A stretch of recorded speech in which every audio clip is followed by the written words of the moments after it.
Hi, welcome to a brightspace training video about how to create a content module. So when I click to my blank content page, I'm going to see a welcome file and I can import courses and things like that. But to add a module, I just simply need to click right there and then I can add or type what I want the title of that module to be. So now it's going to show me that module here in my main space. And if I need to add a submodule for any reason, then I just click here. Maybe I want to put all the handouts that they need to use for that week underneath this in a submodule, right? I can set dates that show the students when this module is, but week 1 is pretty self-explanatory. So I might just want to say, okay, here it starts at, and if it's an online course or you want your students to be able to do work outside of your actually synchronous course time, then of course you can set when they can have access.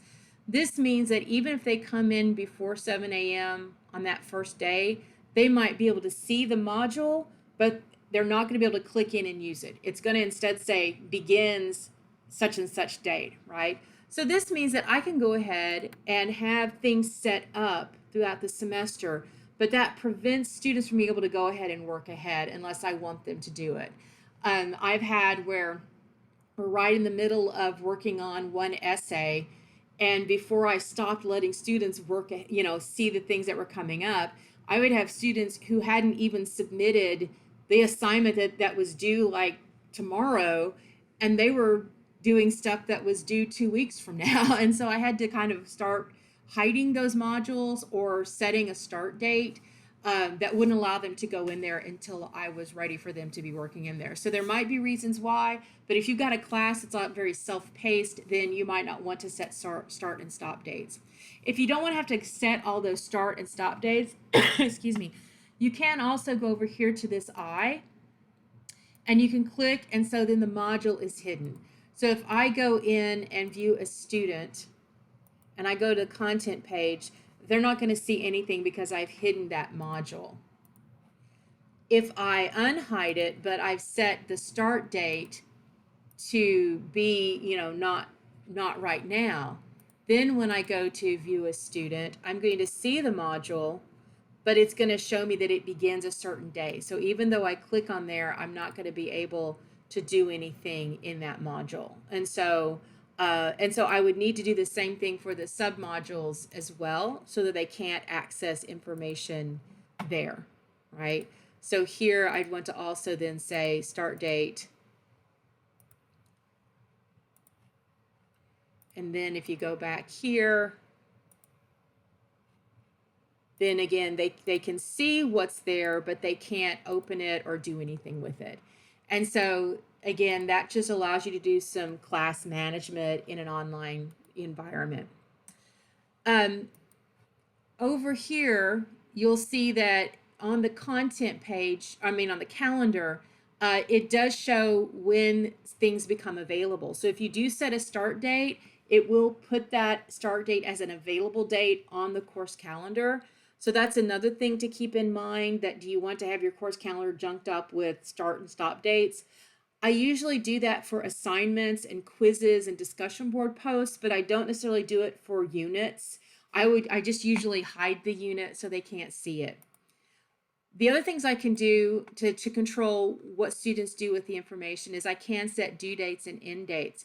But again, I just don't find that useful for the general module. Instead, what I think it's much more helpful for is if I do that for the actual assignments.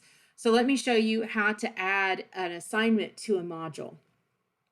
So let's say I have a quiz and I've already got it created. If I go to existing activities and then assessments, then I'm going to see, actually, I'm sorry, I picked the wrong one. So I just delete it. It's not going to delete the quiz. It's just going to delete the place there. I'm going to put syllabus quiz. And I imported this from another class, so it came with that old due date. So, that can be confusing, right? So what I can do is I can set the start date and I can set a due date. And then I can also set an end date.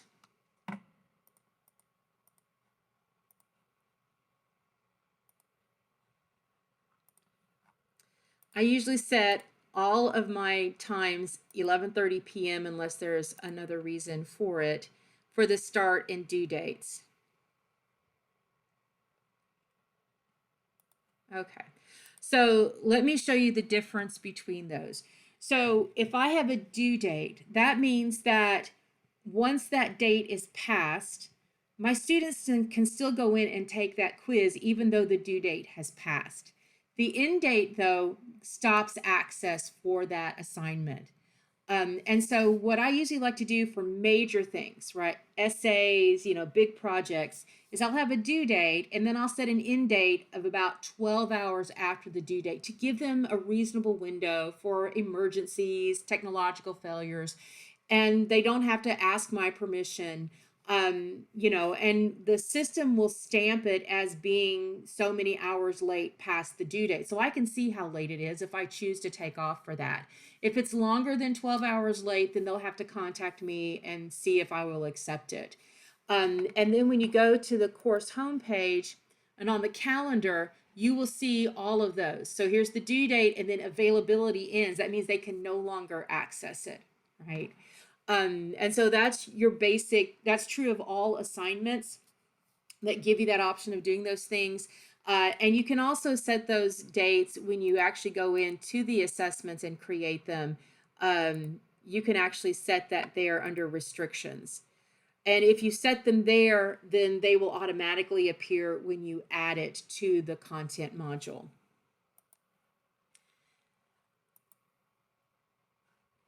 So in the next video, I'm going to show you actually how to format content within a module and add links. So good luck with that. Please email me if you have a question.